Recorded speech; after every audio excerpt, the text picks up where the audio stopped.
I'll get started a little early today. On Monday, somebody asked me about the distribution of grades for the various pieces of work you did for the course, and in particular the final.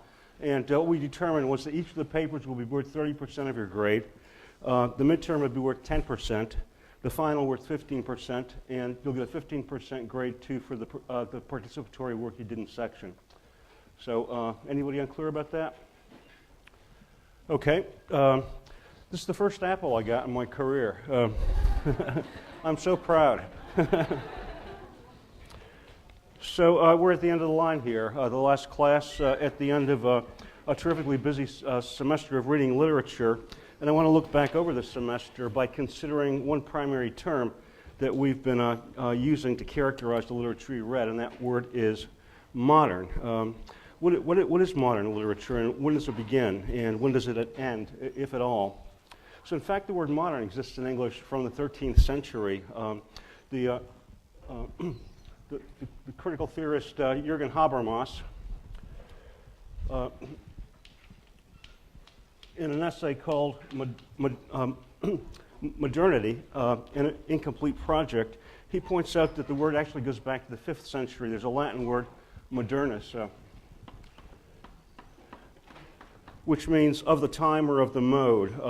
Back in the 15th century in Latin, it's used to differentiate Christian civilization from pagan civilization. Christian is modernus. It's used to contrast the present, even in the 15th century or the 13th century, with the present, and to make it clear that it's categorically different from the past. So the word is one that announces a new beginning, but in relation to a tradition that it reacts against and supersedes. And you might think now about how many of the works of literature you read that evoke tradition. Like The Wasteland just quotes everything from the tradition, that puts it to new use. In the 18th century, there's a famous ongoing debate between the ancients and the moderns too, reflecting the sense that the modern writers are different from the past, but also it implies a breakaway from the past, from relations to the past. So modernity and tradition are opposed, but in a paradoxical way. There's a famous essay that everybody quotes these days by Charles Baudelaire, the French poet, called The Painter of Modern Life, who talks about the process of creating modern art where the painter goes out to capture what he sees as new and fresh and interesting, and he goes back to the studio to paint it, and it's already old by the time he gets there and puts it on the canvas, because modern life moves at such a fast pace. So when you run across these words these days in the academy, modernism is understood to be the artistic or aesthetic reaction to a bigger process known as modernization. They're two different words and concepts. Modernism is what happens in the arts, and modernization is the process, the project of technological and social change that brings about the formation of the modern world. It includes like the development of industry and infrastructure, of technology and so forth. So modernization in turn is a host of forces that introduces novelty in the world and makes it different from the past. So where does the modern period begin? According to some people, it begins in the 13th century. And those of you in the English department here at Berkeley know that some people call Renaissance literature early modern literature because it's in the 13th century that you start to see the growth of a middle class. And that signifies a social shift from the world of feudalism and aristocracy where everything is hierarchical. So maybe in the 13th century. And also at this time, the Protestant Reformation is in full force, and Protestantism, of course, places emphasis, interpretive emphasis on the individual. It's not the priest or authority who tells you what's right or wrong in Protestant vision, but your own judgment to working with the Bible. So the individual becomes like an independent interpreter without authority. And the emphasis on the individual in middle-class culture also meant an emphasis not simply on individual interpretation of Scripture, but of individual observation, which leads, of course, to the idea of experimentation in science. And so the Protestant Reformation helps to bring about the advent of modern science, and with it all the technological changes that ensure the coming of the city and modernity. Some people locate the origins of modernism in the 18th century, the Age of Reason, when the Enlightenment comes along and brings us processes that enable science to flourish and rationality. Other people see modernism beginning with the Romantic Revolution, when anybody can be an authority on anything without being schooled because you know how you feel and you have the authority of your feelings. So if you think about the course of social history I've just traced out, the path of authority from the Middle Ages to the early 20th century is downward out of the sky and inward into the mind. Authority becomes the property of the interpreter. So a lot of people see the advent of modernization, this process, as distinct from modern art, roughly in the 18th century, which sees the urbanization of England and America. And in general, there's a huge shift in the way people live lives that takes place around the 17th and 18th century. Before the 17th century, life was feudal. Afterwards, as people move from the country to the city, it becomes a capital. And as opposed to rural or agrarian, urban. One way of measuring the distance between these cultures is to look at the word fee, which goes with capital. It comes from the Anglo-Saxon word fee, which means cow or cattle. And the German word for cow is fee. And people used to barter with cattle. If you wanted to buy something, you would exchange cattle. Now, fortunately, we have paper money so that everybody doesn't have to be walking around with their own herd of animals. There's also a shift politically from an aristocratic and hierarchical social structure to one that's democratic. And where emphasis is on the individual as opposed to the lord or the owner of the estate, authorities in the individual. People in different disciplines have characterized the transformation that changes culture in this way. Historians call it the Great Transformation. The instauration of cities become the kind of center of human life with the Great Transformation. It's also the instauration of the Age of Reason. Recall the 17th century was a century of sectarian warfare and bloodshed, and as people started to aggregate in the city, rules had to be developed to allow them to get along politely, rules of decorum, manners, of urbanity, and these are the processes that lead to the valorization of reason and reasonability as what people should, as opposed to fanaticism and sectarian hatred. Rationality becomes the norm for civilized behavior. T.S. Eliot called this transformation the dissociation of sensibility in an essay he writes on the metaphysical poets, arguing that before the founding of cities, modern cities, people's intellectual lives and emotional lives weren't dissociated. He thinks that in the aftermath of the growth of cities, the intellectual life is divorced from the emotional life. This period has also been called the time of the invention of childhood. Think about the literature you've read over the course of your life and ask where you find representations of children in literature prior to the 18th century when John Locke comes along and starts writing about education and pedagogy. Before the Great Transformation, and in particular the writing of John Locke, it was the practice just to tell children what to do, and they followed rules and obeyed pop. There was a practice called swaddling, in which a child was wrapped up like a mummy, wound up with claws in order to restrain the movements of its limbs, to teach it to be still. Within 10 years of John Locke's publishing a book that said the child should learn by experience as an individual, should be able to touch the bars of his crib and burn himself on a stove so he learns not to do that. Within 10 years, swaddling disappears as a custom. There are other transformations that take place in the home, too. Prior to the Great Transformation, people used to eat their meals out of things called trenchers, which were basically like long troughs, and everything would mess together. But as people started to value the individual and democracy, plates started to get developed so that everybody could accommodate their individual taste. It was also the habit before the transformation to sit in benches. Afterwards, everybody got their own chair. So we could go on and look at all these differential changes in customs that happened as we moved into the modern period. But modernism, and to be the long and short of this, is a relative term. And literature today is modern in relation to the past. As we can tell from all the literature we read, all of it kind of defines itself in relation to the past, not simply the poets who are quoting past literature right and left and putting it into new forms of arrangement, but The Sun Also Rises is imminently referring to the love story and writing it new and differently, just as Mrs. Dalloway is remaking the novel. Modern literature for me begins around the turn of this century. Something happens that makes the art of this period distinctly different. In for my temperament, exhilarating. I love the art of this period, which is why I teach it. And not simply literature, but the music and the painting too. So there's an interperiod, a kind of shady area between late Victorian and early modern, the years 1890 to 1914, or maybe the beginnings of the modern period. The heyday of modernism is from the war, 1914, to the beginning of the Second World War, 1939, when Europe goes down the tubes. And when it comes out of World War II, something different is happening in literature, something that people have characterized as postmodernism. So modernism is, it occurs roughly in the period from 1910 to 1939, or 1890 to 1939, depending on how you fix it. And there's a debate about whether modernism is something that's periodic, that is, whether it's confined to a specific historical period, 1890 to 1939, or whether it's formal, whether it's a kind of property of art that makes it modern. And that argument is sustained most forcefully these days by people who see the kinds of writing that we've been reading, modern literature being taken up anew, particularly in third world countries that are developing their own literatures and drawing on writers like Faulkner and Joyce and Woolf to create their own national literatures. So in that sense, modernism may still be alive. So in the usual tradition to which modernism is seen reacting is 19th century Victorian culture, which in poetry meant a lot of lyric poems about subjectivity and how you feel.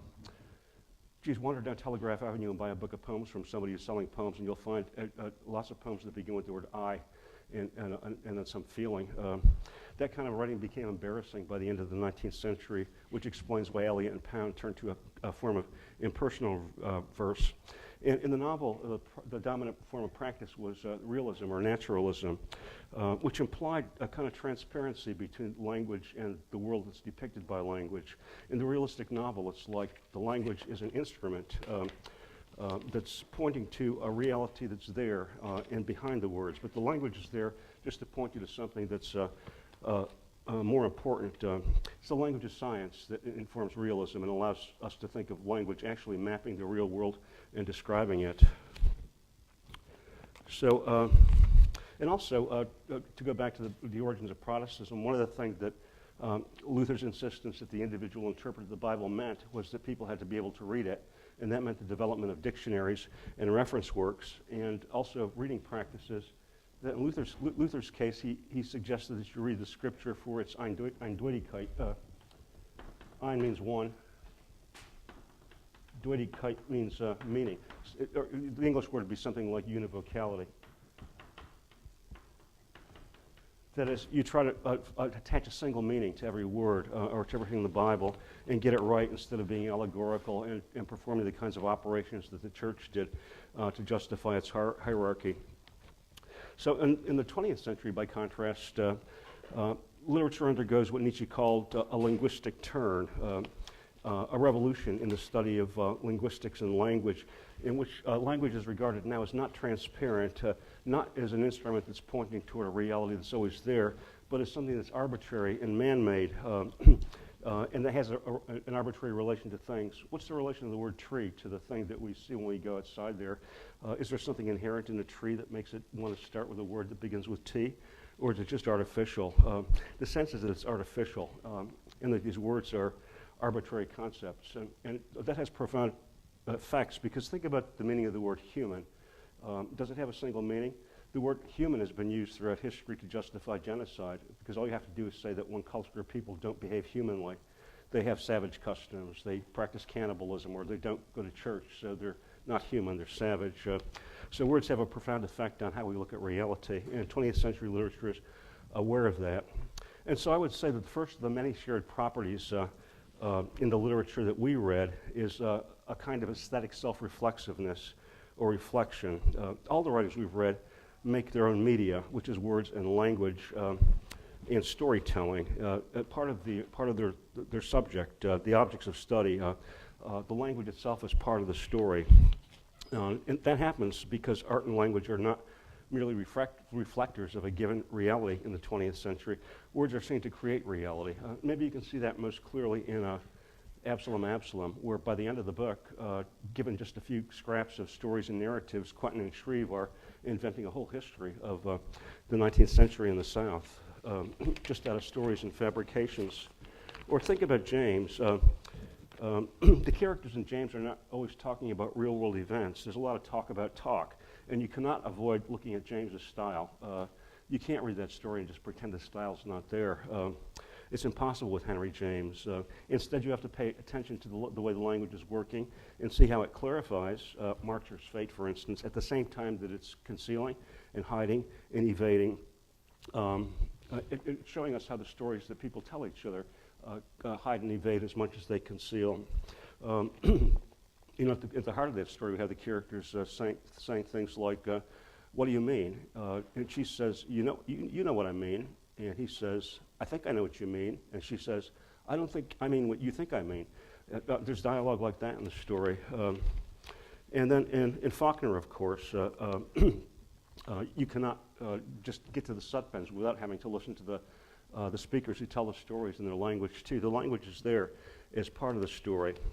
And then in the poetry, we're also made aware of the medium because nothing is told straightforwardly in any of the stuff we've read, not the poetry, not the novels. In the poetry, we get fragments, and we're left with the question of how these things go together or how they connect, instead of just reading transparently through a poem the way you could say in the 19th century, reading one of Wordsworth's lyrics on clouds. We have to work to see how things fit together as ideogram and pound, or as fragments that are juxtaposed meaningfully in the wasteland. And Toomer's cane works like this too. It's a series of disjointed fragments that we have to ask about their unity. So I would say that this attention to the media in which they're working is a property of other arts that appear in the early 20th century too. In Cubism, for example, Picasso's practice, there's always a tension when you look at his painting between a sense of the flatness of the canvas, the two-dimensionality, and the illusion of perspective. And also he will draw pictures of ladies that are made out of geometric shapes, so that at one moment you're looking at what looks like a representation of something real, and at the other you're aware that this is just a construction made of geometry and flat shapes on a surface. And then in the theater too, the theater of Bertolt Brecht or Samuel Beckett, Brecht in A Threepenny Opera has a moment where one of the characters faces the audience and asks them to vote on what's going to happen in the play. And the idea of a character turning to the audience and engaging the audience, what he called the estrangement effect, and Fremdung. Geez, we're getting a lot of German in here today. Estranging effect, it takes you away from the idea that you're looking in on the life of other people, and reminds you you're in a theater watching a work of art. And in music, all of you can hum in your heads the beginning of The Rite of Spring, where Stravinsky has a bassoon playing at registers it was never meant to play at, so it sounds ethereal and weird. In The Firebird, he has the violinists in the string section turn over the bows and play with the wood, which makes this incredibly weird sound, ethereal, and so on and so forth. So as a result of this self-reflexivity and the attention to the media in which stories are being told in the 20th century, in modern literature, you generally find a weakening of straightforward storytelling. And this is in part an effect of the weakening of meta-narratives.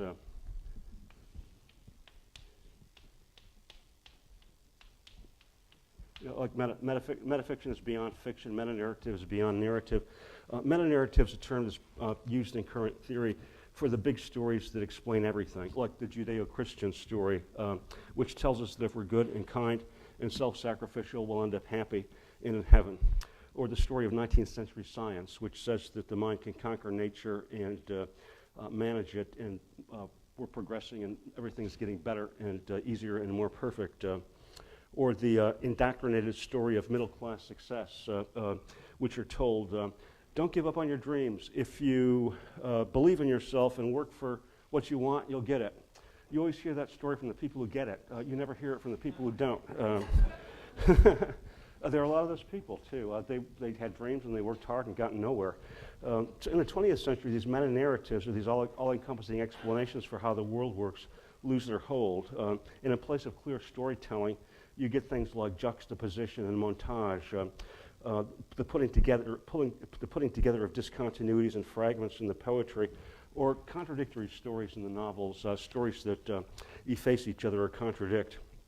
According to the critic Gregory Ulmer, quote, by most accounts, collage is the single most revolutionary formal innovation in artistic representation to occur in our century. And you might think about how many of these novelists and poets work by juxtaposing fragments against fragments, or take Mrs. Dalloway as a case in point, where you have multiple points of view looking at the same single thing, a single day.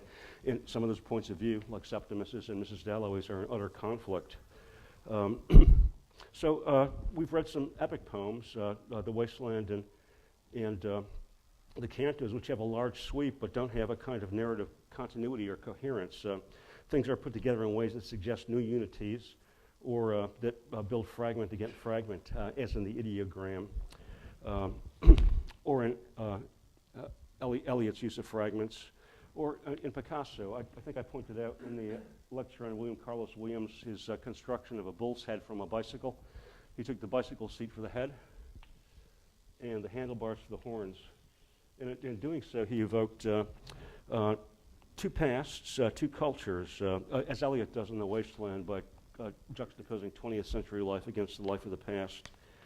So you can find other forms of juxtaposition and collage in this literature too, like in Ulysses, where Joyce is constantly foiling the activities of Mr. Leopold Bloom against those of his cultural forebear Ulysses, or for that matter, The Wasteland, where Eliot is juxtaposing his wandering and diffuse narrator to the Grail Knight.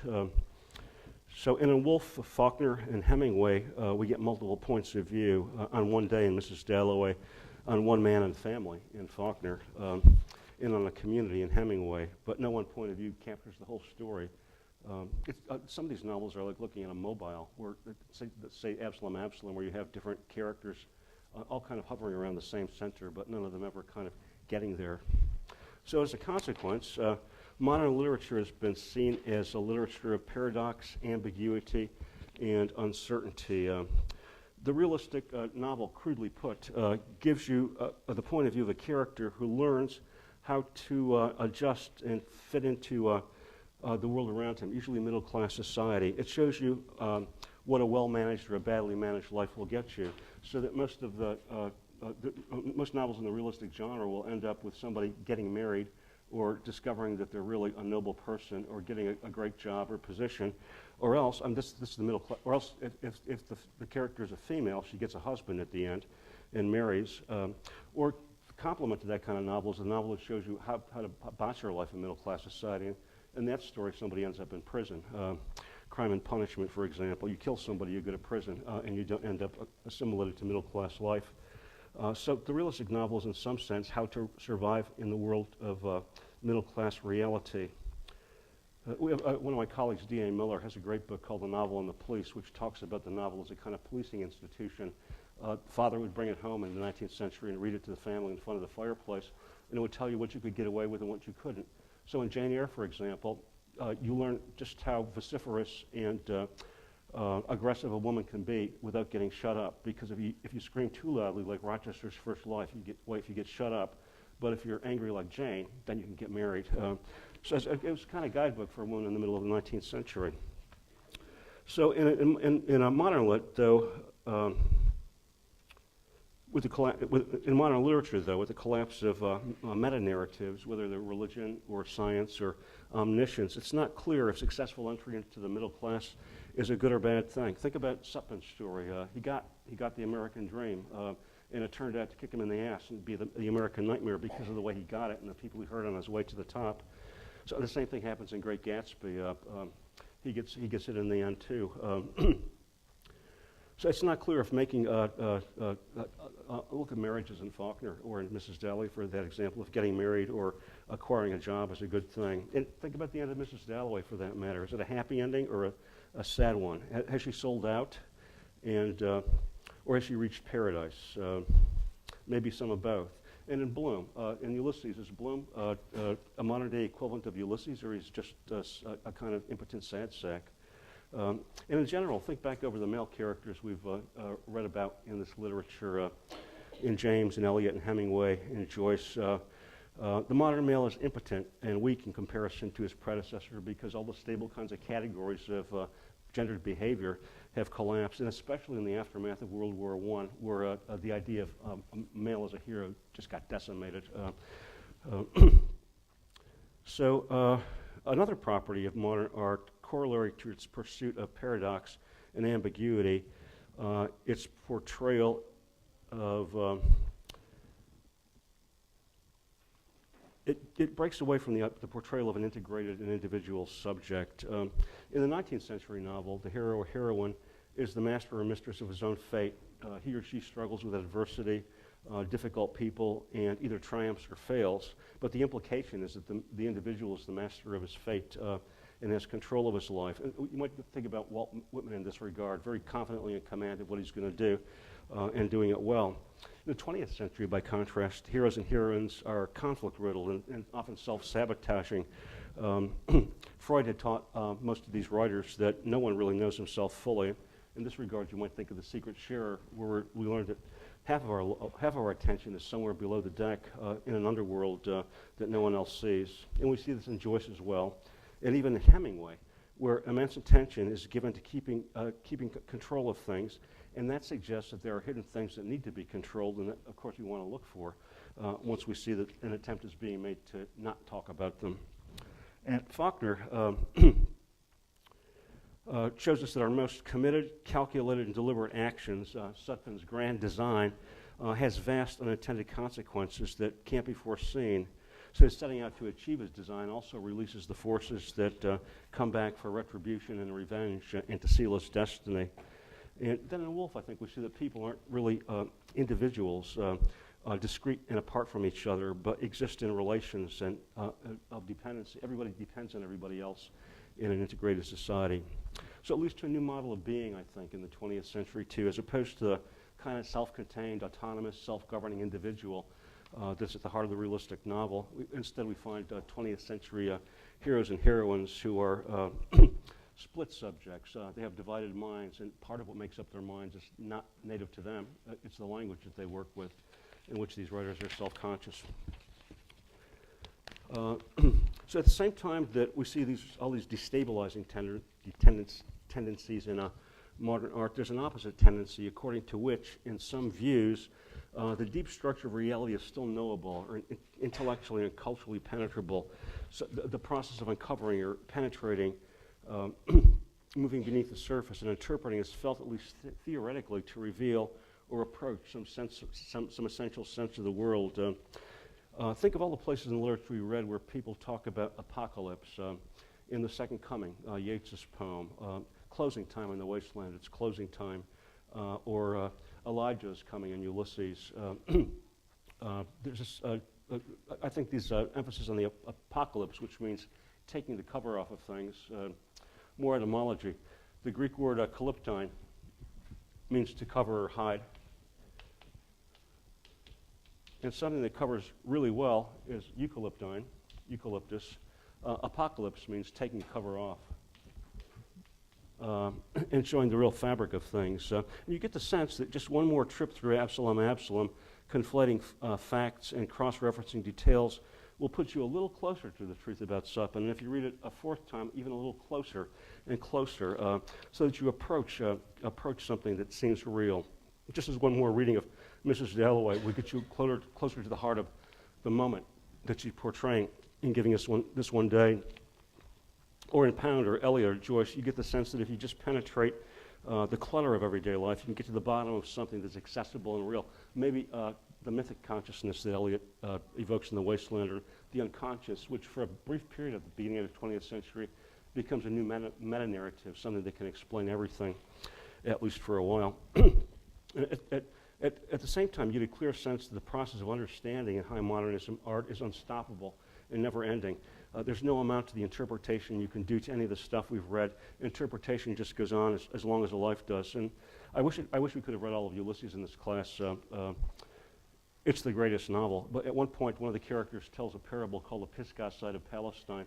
Mount Pisgah is the mountain from the top of which Moses saw the promised land. And as the parable is told in Ulysses, the idea is that your process of reading is going to be like Moses' trip through the desert to the top of Mount Pisgah. You're going to get to the top of the mountain and see the promised land of wrapped up meaning, but you're never going to get there. You're going to die before you get there. That's just the way it works, but you can see it off in the distance. So figures like those suggest that modernism, which is already self-reflective and self-conscious, implicitly carried within a critique of itself and its own limits. It strives to find but doesn't believe it can find a meaning that's complete and final and wrapped up. So that's in part, I think, why this literature emphasizes the fragment. The fragment becomes a new and ideal kind of form. Instead of having everything wired and wrapped up in a whole, the fragment presents things the way they are in life. There's one critique of modern literature that says it's totalitarian, that Eliot in The Wasteland and Pound and the Cantos and Joyce in Ulysses tries to imperialize everything and put everything in there. Ulysses has a reference to everything until the last chapter when Joyce crams in a woman, so that he's doing like with the realm of human knowledge what imperial culture does with the world. I don't see that. I see all of modern literature instead like Valois and the Fragment telling us that there's nothing whole, everything's a part. So, and it doesn't endorse the belief in progressive perfectibility or in the attainment of kind of intrapsychic unity. And instead, these, as the arguments and insights I've offered suggest, there's a line of continuity between modernism and postmodernism, the latter of which can be best understood as, and summed up as a critique of modernism's pretensions and its elitism and its posturing. People got impatient with it in the aftermath of World War II. So I'm going to now try to give a brief account of my understanding of the difference between, first of all, realism and naturalism, the aesthetic program of the 19th century, and then modernism, which I've been talking about, and then postmodernism. Postmodernism, a critic named Russell Berman has pointed out that it shifted meaning from an awkward neologism to a derelict cliche without retaining the dignity of a concept. It first appears actually in the 1930s in Spain. It gets the most usage in the it starts to appear to be used mostly in the 1970s in architectural criticism. But it's a kind of program of art that proclaims its opposition to a lot that's done in the literature we've been looking at. For one thing, it commits itself to heterogeneity and fragmentation and difference as opposed to homogeneity and wholeness and totalitarian unity. It validates the fragment over the whole. But as I've said, I see modernism doing that too. And I don't see Joyce or Eliot or Pound kind of imperialistically wrapping up everything up perfectly in their works. At the end of the cantos, Pound says, I can't make it cohere. It doesn't cohere. The criticism of modern enterprise sets in after World War II, where with the growth, the explosion in culture after the war, the baby boom, and the growth of mass culture, no one is special anymore, and everybody's seen to be operating repetitively and iteratively, doing the same things over and over again, particularly in the kind of homogeneous, conformist culture of the American 1950s. The literature after World War II has been called the literature of exhaustion by John Barth. Pound used to say, make it new. In the aftermath of World War II, Barth and writers like him, Samuel Beckett, said there's nothing new. It's all been told. Every story's been told already. How many more love stories do we need to hear? There's nothing left to do that's new. And so literature becomes kind of, as in Nabokov, parodic. It starts quoting prior literature and talking about the way the world is built up of literature. Or it resorts to a form of what's called pastiche, drawing on styles from other works of literature. Or art, kind of like that building on the corner of Telegraph and Durant on the southwest side of the street. It's a postmodern building. It's got like features that look like columns, but they're not really columns. And it's got like fan lights that look like fan lights on Wheeler Hall, but they're not like fan lights on Wheeler Hall. It's quoting a lot of architecture of the past, but and doing it in a canny and knowing way. But it's not functional, it's just decorative. And I'm going to have to look at it for the rest of my life. So the belief in literature not being able to do anything new or special anymore is also deepened by the sense that art is somehow out of touch with life. It pretends to have a grip on life, but it's art, it's artificial. And some of this has to do with the atrocities that were visited upon culture by World War II. With the death camps and the prospect of nuclear annihilation. The Frankfurt critic, Walter Benjamin, famously said there is no work of art that is not also a work of barbarism. And what he's partly referring to is the sense that art can be a sop to take our minds off of the real world and real problems. And he cites in particular the stunning discovery by American troops when they went into the death camps after World War II of German soldiers lounging in lounge chairs and listening to the music of Franz Schubert while bodies are going up in smoke. So if you think about the kind of enjoyment that a Schubert song would provide in those circumstances, you can see the kind of critique of art that's being made in the aftermath of World War II. Terry Eagleton, the critic, the Marxist critic, talks about art appealing to the aesthetic realm. That is, it provides us a place where we can sympathize with other people, feel really bad for the poor and downtrodden, to such an effect that when we walk down the street, we don't need to feel guilty about not giving any money to beggars because we felt sorry for them in books. So it's that sense that artists seem to like sanitize reality and to evade it. And it's for that reason, too, that some people think the ending of Mrs. Dalloway, for instance, is a kind of sleight of hand in which problems are overlooked to get a happy ending because Septimus kills himself and she goes into that room aside and says, well, too bad. It'll spoil my party. And then she gives him a few minutes of thought and goes back and has her party. So the sense that the moderns aestheticize reality and manipulate symbols and make it not real is seen to be kind of artificial, and it raises debate in contemporary discussions of literature as to the relative value of the aesthetic over the ethical, which is more important. Some critics of the moderns will say that they give the illusion of coherence and transcendence, of reaching a discovery at the expense of leaving things out. So the effect is elitist and at worst reactionary. Ulysses was billed as a book that was going to be sexually liberating. It broke laws. It was illegal in the United States for 12 years. It broke rules. It broke the law. It was supposed to be a revolutionary, and yet, what does it do? It gets you to look things up in reference books and sit at a desk. How liberating is that? And then, in the view of some writers of postmodern theory, particularly those who have been like canny to the recurrence of images of the apocalypse in the literature we've been reading, we've reached the end of history and the end of narrative. There's nothing else to be told. There's nothing any individual can do today that's going to be different from anything that anybody's done in the past. And even if you do anything significant, the SWAT team is going to be there to mop it up within 10 minutes. So the sense is that we're living in a monolithic, closed world of language and symbols and capital in which nothing is different. Nothing is really different. Nothing can be original anymore in this view. What's being original? Go to the library in the reference room and look at a table of people writing their papers, and they're all sitting there like that, being original, doing the same thing. Or think about the word freedom as it's interpreted in postmodern culture. You have freedom, you can do anything you want to. So you get into your car and you get stuck in gridlock on the Golden Gate Bridge. What's the difference between freedom and imprisonment in that sense? Some of the high concepts that the moderns try to valorize get deflated in postmodern theory. So there's also the sense that all attempts at meta-narrative or explanations of wrapping up meaning are bankrupt and corrupt.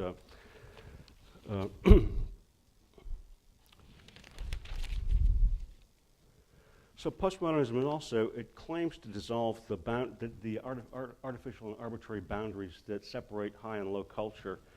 And so it sees itself as a reaction to the elitism of the modernism, its institutionalization. Advocates of postmodern art would claim that Picasso might have been a good artist, but he was an even better marketer who was good at dealing with agents and salespeople and getting his work installed in museums. And other people will point out that the ideal reader of Ezra Pound or James Joyce is somebody in graduate school, so that these people writing novels are writing for an elite and a small group of people. And in consequence is a reaction against the what was perceived as the elitism of high modern art. Maybe you see this most strongly in Pound with his quotations from every language in the world. A reaction that results in the appearance of artists like Andy Warhol, creating like replicas of Campbell soup cans, or of Marilyn Monroe, or of John Cage in music, who starts to write aleatoric music. This means music that's generated by chance. Aleatory or aleatoric. Or in Samuel Beckett, he starts cultivating a style that has no style. He started writing in Joyce's style, very ornate and rococo, and after World War II, he started writing in French so that his writing didn't get interesting. It stayed flat. In one of his novels, he says, in this reduction of the literature exhaustion, I'm going to tell 3 stories, one about a man, one about an animal, and one about an object. And then within one paragraph, he says, to hell with the animal. So Nabokov is engaged in this kind of postmodern movement, too, because he's drawing on all kinds of pop culture and all the movies and comic books and junk literature, which he parodies and makes the subject of his art. But I would argue that what the postmodern theorists say, that modern art is high culture and disregards and contemns low culture, it's not true. There was always a tendency to look at low culture in modern literature, which we can see in Joyce, for example, whose characters like looking at commodities of the early 20th century. In the book he writes after Ulysses Finnegan's Wake, one of his sources is a book called Read 'em and Weep, The World's Worth Jokes, one of which I'm tempted to tell. A man may laugh through the whole of a farce, a man may laugh through the whole of a play, but a man can't laugh through the hole in his arse because he just wasn't built that way. So in postmodern, people who theorize postmodern will also say that this art dissolves the distinction between art and life, that instead of producing kinds of art that are installed in museums where the wealthy and elite go, or taught in graduate schools, it's a kind of art that happens on the street. And so in postmodern culture, you find things like The Happening or situational art appearing. Situational art, it's where people agree to do something disruptive in ordinary circumstances. One of my visits to Dublin, Ireland, I was walking down the street enjoying the view, and there was a line of women, all of them wearing these Clarabelle clown wigs, flaming red, wearing black tuxedos with shorts and carrying little briefcases, walking in a file. And they just, the one in the front of the line blew a whistle and they all lay down on their backs and started doing bicycles. So I went up to the one at the end of the line and said, "Who are you people?" And she said, "Oh, we're a group of traveling physicians." So that's situational art. Then Herbert Marcuse, another member of the Frankfurt School who taught down in San Diego for a long time, theorized The Happening as a place where all the energies and joys of a culture could be activated and brought together democratically in the street, so that art, the meeting of people in common in public could be a work of art, instead of, say, reading a book alone in your room as a work of art. On the other, and we see this in Nabokov too, that in Lolita, the hero of the book is a reader, something real, because you as a reader of the book are a real thing and not fictional. And Nabokov is constantly making you aware of the act of reading. So in postmodern literature too, there's a rejection of totalizing theory, of global theory, of essentialism, of universalism, of meta-narrative, the sense that if you try to have a theory that wraps everything up, you're always going to leave something out and disregard it. And so again, a kind of emphasis on the pastiche or the fragment. So I guess I will have implied in what I've said that I see a lot of what people take as distinct in postmodern literature, at least, growing out of and imminent already in modern literature. It's already there, I think. The moderns develop these insights that the postmoderns claim as their own and put into play. So, is art dead? If we're in an era where people are proclaiming the literature of exhaustion and saying there are no new stories to be told, my sense of it is that it's not. There are fantastic things, fantastic novels and poems being written these days. In the word novel, the area of literature in which I specialize as a professional, it means new, novel. Implicit in the idea of the novelist's novelty, what makes the novels that we read good is that they're all novel. They do something that prior novels didn't do, and they expand the horizons of what literature and this kind of writing can accomplish. My sense of what happens is happening with the novel now in the future is that there are still writers who are perfecting traditional forms of the traditional novel. Saul Bellow is a writer like that. He's writing about people who are identifiably real citizens of real cities dealing with middle-class life. And Faulkner and Hemingway are kind of in this class too. They're dealing with traditional stories. The novel is also going in the direction of metafiction, a sample of which we got in looking at Nabokov and Barth's short story. Beckett is writing in this vein too, and a lot of other writers, David Marx and Robbe-Grillet in France, who invented something called a new novel, which is kind of a tautology if you think about it, since novel means new. And there's actually now in France something called a nouveau roman, the new novel, or to translate it, the new. Sounds like advertising. And then there's a kind of, in keeping with the critique launched by the postmodern critics, the borderline between fiction and reality is dissolving its forms of novel that approach what's called a new journalism, where a novelist will take up a real story. Truman Capote famously in Cold Blood, where he writes the story of the Clutter family in Kansas, or Norman Mailer in The Executioner's Song, a 1,000-page book about the life of Gary Gilmore, based on interviews that he did with Gilmore and all his relatives. And a 1,000-page novel by Norman Mailer in which Norman Mailer doesn't appear. Phenomenal. And then, most importantly, I think in the novel, there's an opening of vocalization, signs of which we got in reading Woolf and Toomer. And by opening vocalization, what I mean is that novels are now giving expression to more kinds of voices and forms of experience that just weren't represented in the early part of the century. And so now, the English literary canon is coming to include not just American and English and Irish works, but Anglophone works being written in South Africa, India, and third world countries. All those places unexpressed and unrepresented. So that's my general overview of the material we've looked at and of where it leads us. And I've also tried to give you a sense of, like, since this is 45C, the culminating course in the survey course that's shoved down your throats, I wanted to relate what we've studied this semester to what came before in 45B, most notably. So I talk about the Great Transformation. So let me close by saying how much I've enjoyed the course and interacting with those of you who have come to talk and wonder about the literature with me, either in office hours or in discussions after class, or on the way to back to Wheeler Hall. You're all probably aware at some level that teaching is a symbiotic kind of process, that if students don't show interest in the materials for teaching or in what you're saying as a teacher, then the teacher gets demoralized and doesn't put work into the course. And conversely, if the teacher doesn't show an interest in the stuff he's teaching and put work into the course, the students lose interest too. The course meant something to me, not only because of the literature I put on the list. I love all this literature. That's why I asked you to read it with me.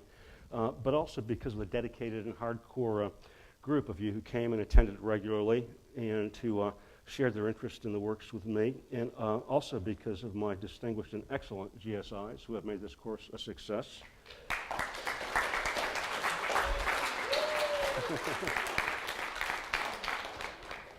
So I'm proud of you all of you who did all the reading.